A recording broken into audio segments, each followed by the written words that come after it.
Fine, inspiracijski podcast z Majo Monroe. Pozdravljeni v moji družbi, z vami sem Maja Monroe. Dober dan in dobrodošli v ponovnem Fine inspiracijskem podcastu. Tokrat je z mano spet en multitalentiran gost. Jaz sem ful vesela, smo kar pri njem v pisarni, kot se za direktorja spodobi. Marko Podgornik, direktor enega najuspešnejših slovenskih podjetij Mikropolo, ne samo najuspešnejših, ampak tudi najbolj prodornih in eksotičnih po tem, kako se tukaj ravna z zaposlenimi. Marko, pozdravljen. Dobro jutro. Bom jaz kar v bistvu navedla par teh zadev iz tvojega podjetja, ker se mi to zdi za začetek najbolj zanimivo, da začneva. In sicer v podjetju Mikropolo imajo zjutraj zajtrke, ki jih podjetje v bistvu zagotovi zaposlenim, lahko si izbirajo dneve dopusta in tudi dolžino dopusta, imajo kavarniško terasico, v službo lahko pripelješ otroka, psa, ljubico. Krokodila. Krokodila. No, Marko, to se mi zdi res ful inovativno in mogoče začneva tukaj, kako je to možno in da v bistvu danes nekdo ustvari takšno delovno okolje v Sloveniji, kjer se govori, da to pač ni možno. Vse je možno, ne? Mi dva to oba dobro veva. Vse je možno, kjer je volja, je pot. Je nič, tako kot vedno povem, v službi smo 1/3 svojega časa, preživimo in jaz ne vidim nobenega razloga, zakaj bi se morali v tej 1/3 časa svojega življenja ne imeti fajn. Imejmo se fajn tudi v službi. Ne? Tako, super, no si že v bistvu uporabil to našo najljubšo besedo, Fajn, ne? Ne? Fajn, ja. In tudi midva se bova danes imela zelo fajn v pogovoru. Namreč ti se meni že kot človek zdiš ful fajn, poznava se pravzaprav iz plesne šole, ampak predno Kjer sem tudi bil fajn, ne? Kjer si bil najbolj fajn v bistvu.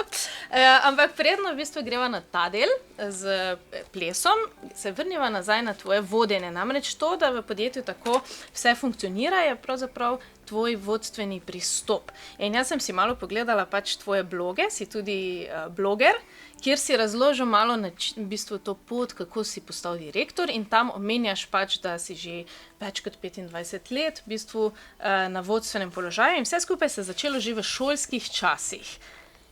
Ta vodstven duh te torej spremlja že od nekdaj.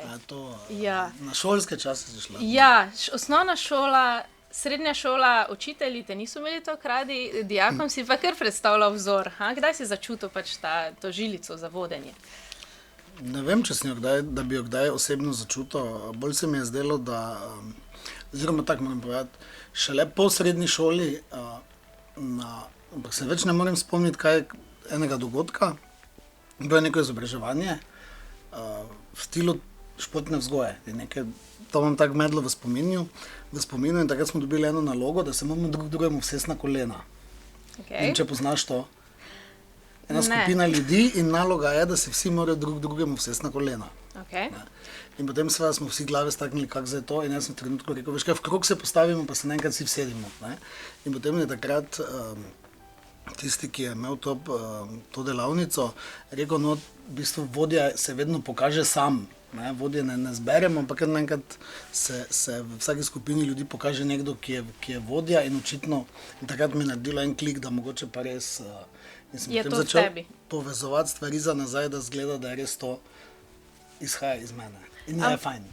In je fajn in v bistvu uživaš v vodenju že od nekdaj, ne? Zelo. Saj, ko nekdo uživa, v bistvu tudi pri tem, kaj dela, v bistvu tudi počne stvari čisto intuitivno in mu kar gre. Bi ti rekel, da se je tebi, zaradi tega, ker si sledil temu klicu po vodstvenih poteh, odpiralo? Se ti je samo od sebe odpiralo ali si mogel v bistvu iskati to pot za sebe? Pot se vedno sama odpira, po mojem. Če si dovoliš oziroma pustiš, oziroma tak, če vidiš to, kar se ti ponuja in zagrabiš. Se mi zdi, da veliko ljudi se ustraši vsake neke priložnosti, ki se jim zgodi. Jaz pa vedno pravim, da pusti življenju, da te pelje in mu samo sledi. In pač, če so se neke priložnosti pojavile, sem jaz vedno zagrabil. In tudi, kar mi je bilo ful všeč, kar si napisal v svojem blogu, nikdar se ne smeš ustrašiti neuspeha. koliko mi je ta stavek dober, ne? Zato, ker se mi zdi, da ravno s tem imamo danes največ problema. Zato, ker se ljudje ustrašijo prvega neuspeha in potem, ker zablokirajo in se mi zdi, meni pač ni namenjeno. Meni se mogoče, se strinjam, ampak mogoče se mi zdi tudi, da ljudje si ne upajo postaviti nekih ciljev, zato ker se bojijo, da do tega cilja tako ali tako ne morejo priti.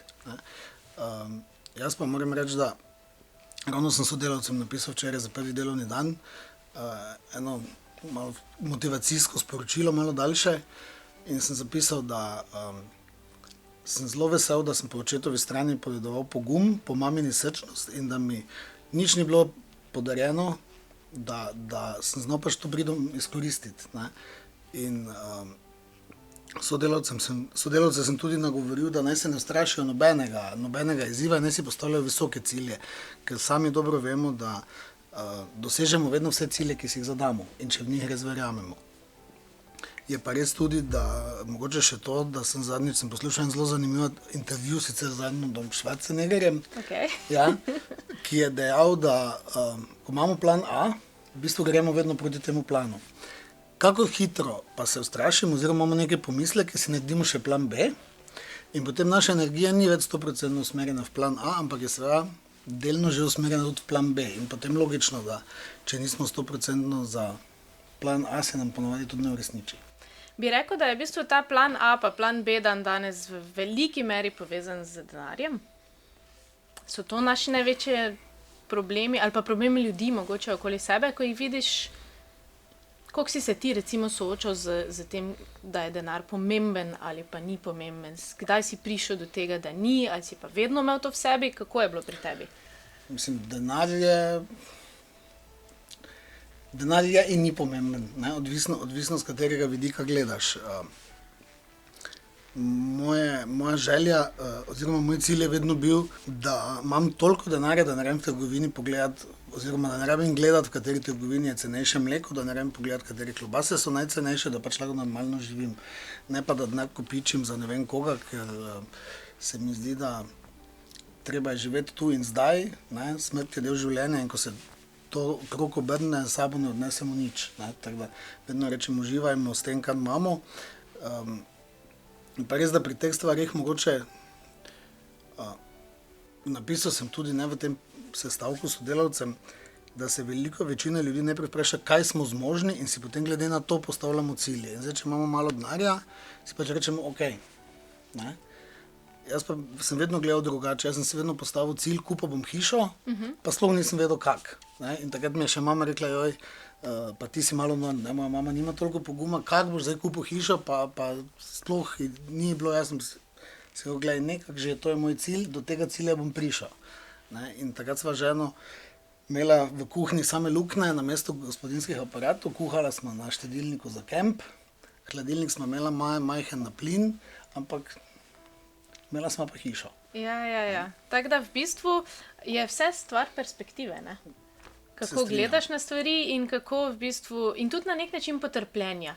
Bi rekel ti, da je potrpljenje oziroma potrpežljivost ključni dejavnik pri doseganju pač nekih ciljev življenjskih, ki si jih zastavimo? Jaz nimam potrpljenja. Ti nimaš potrpljenja?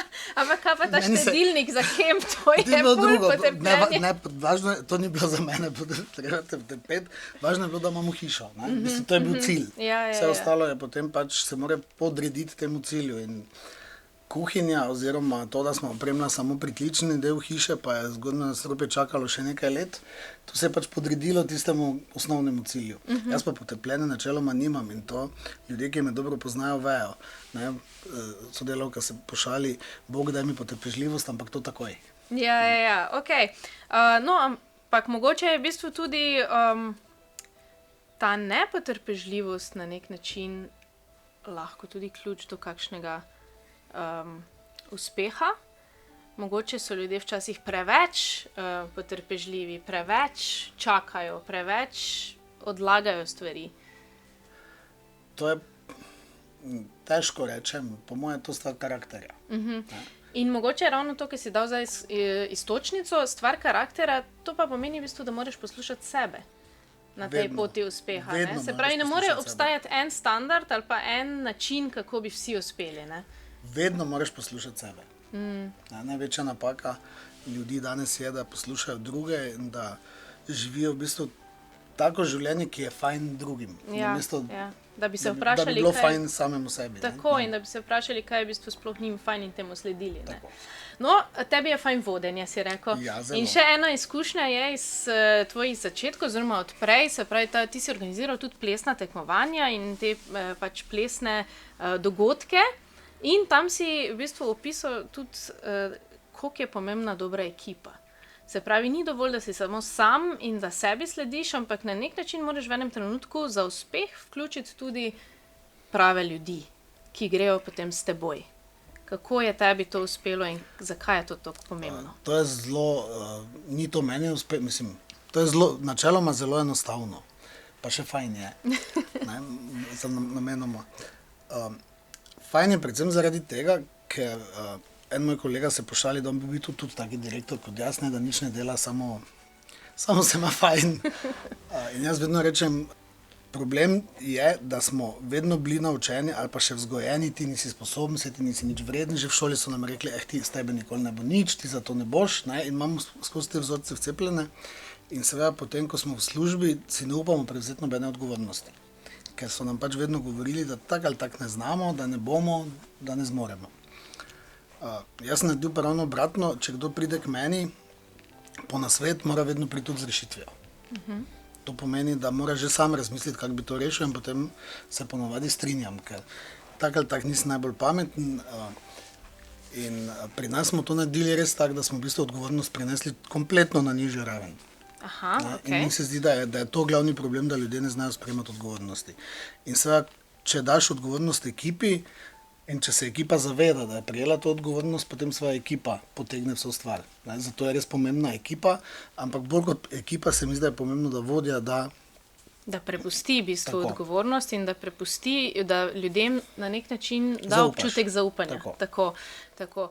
No, v bistvu ta odgovornost je pa na nek način tudi v zasebnem življenju problem, ker se mi zdi, da je generalno kot družba, ravno zaradi tega, kot praviš, da so nas mogoče skozi vzgojo nekako tlačili oziroma nam niso dali tistega vlili zaupanja vase, pa v bistvu ni samo vzgoja, se tudi okoliščine, okolje, oglaševanje, pač vse posod ti svet sporoča okoli tebe, da nisi dovolj dober. Ne? In Mogoče še ena, pa da te prekinjam. Ja, takrat. Če pa si dober, ne, pa spet ni v redu. Ne? pa si spet, ne? Zato, ker si, ne, doben od nas podjetnikov ni pošten. Ne? To že načeloma velja, ne? In tako kot je rekel takrat Boscarol, ne? Ljudje oprostijo vse samo uspeha. Ne? Tada, to imamo pa spet Slovenci en taki problem. Drug problem. Ne? Mi oba poznamo recimo razmere v Avstriji. Ne? V Avstriji se točno ve, da so podjetniki cenjeni. Tako. Bistvena razlika kot pri nas. No, in ampak po drugi strani pa razmišljam, da je vseeno boljše iskati pot do fajn, se pravi iskati pot do sebe, tudi če to pomeni prevzemanje odgovornosti in tudi če to pomeni v nekem trenutku, da izstopiš iz množice in da te množica v nekem trenutku ne prenese, ampak se mi zdi, da se pa vseeno potem ljudje začnejo obračati po tebi in ti slediti in ceniti to. Ne? Pač prvi efekt tega je, da... Jaz ponavadi vsakemu povem, vsak si zna postavljati cilje, ne? Tudi take, ki so načeloma, ki jih ne moreš natančno določiti. Ne? Vsaki sodelavki ali pa sodelavci rečem, enkrat si zaželela, da boš imela moža in otroka, ne? Pa takrat nisi vedela, kdo bo to, pa kako boš do tega prišla, ampak dala si cilj, enkrat bom poročena. In vsak je to uspelo. In vsaka ima otroka. To je res. To pomeni, da si vsaka zna postavljati cilj, čeprav ne ve, kako bo do njega prišla. Ko si postaviš ta cilj, enkrat bom poročena, nimaš poti, zdaj pa grem v diskoteko, pa bom enega našla, pa jutri greva pred oltar. Ker nekako zaupaš. Ampak se prepustiš temu in se to zgodi. In tako da znamo sprejemati neke odgovornosti. Tudi otroke rojevamo, kar je zelo odgovorna stvar. Ampak to je nekako družbeno normalno, splošno sprejemljivo in tu se sploh ne zavedamo, kako močno odgovornost prevzamemo pred neko poslovno odločitvijo ali pa da bi se odločili nekaj življenje spremeniti, da bi nam bilo fajn, tu pa nas je potem strah. Ja, v bistvu je škoda, ne? Ja, Se zato, tako blokiramo. ker si dokažemo, ne, to jim res vedno povem, vsaka ženska ali pa vsak moški si je dokazal, da je sposoben imeti družino in otroka. To pomeni, je imel nek cilj, ki je imaginaren, ne, ampak je prišel do njega. Tako. In zgolj s tem, da se je prepustil oziroma zaupal, da se bo vse dobro uredilo. In Tako. isto bi to mogli prenesti tudi V celo življenje. v celo življenje, v karierno pot, v zasebno pot, v iskanje samega sebe, tako kot sva rekla. In mogoče za konec še samo to, jaz te občudujem v bistvu tudi z tega vidika, ker ti zelo odkrito in na glas zagovarjaš v bistvu, da se vsak tudi odloča o svojej spolni usmeritvi, oziroma to prav čudno zveni, ne? Pač, da je vsak to, kar je, ne glede na to, kaj je in da v tem uživa in da je na to ponosen. Ko se enkrat, tako bom rekel, ko v glavi enkrat dozoriš, vidiš, da živiš vsak dan, ne? In da se moraš imeti fajn. Ne? To je meni glavno vodilo in vedno rečem, jaz se bom imel fajn, za vas me pa en briga. Ne? In kako jaz živim, noben ga ne boli, noben ga s tem ne prizadenem in to je moje vodilo. Ne? Če pa ima kdo mnenje drugačno mnenje, pa to v bistvu njegovo mnenje. In mogoče je to najboljši zaključek današnjega podcasta. Imejmo se fajn, sledimo svojemu srcu, bodimo to, kar smo, nikar se ne blokirajmo zaradi strahov, kaj šele zaradi mnenj drugih. Tako je. Jaz mislim, da sva lepo začela današnji dan. In da sem imela danes fajn. In da sem imela še naprej fajn. Hvala, Marko. Hvala tebi. Če ste se imeli fajn in želite še več inspirativnih podcastov, se ne pozabite naročiti na naš YouTube kanal, lajkati našo Facebook stran in slediti Fajn zgodbi na Instagramu. Bodite fajn, vsak trenutek v dnevu.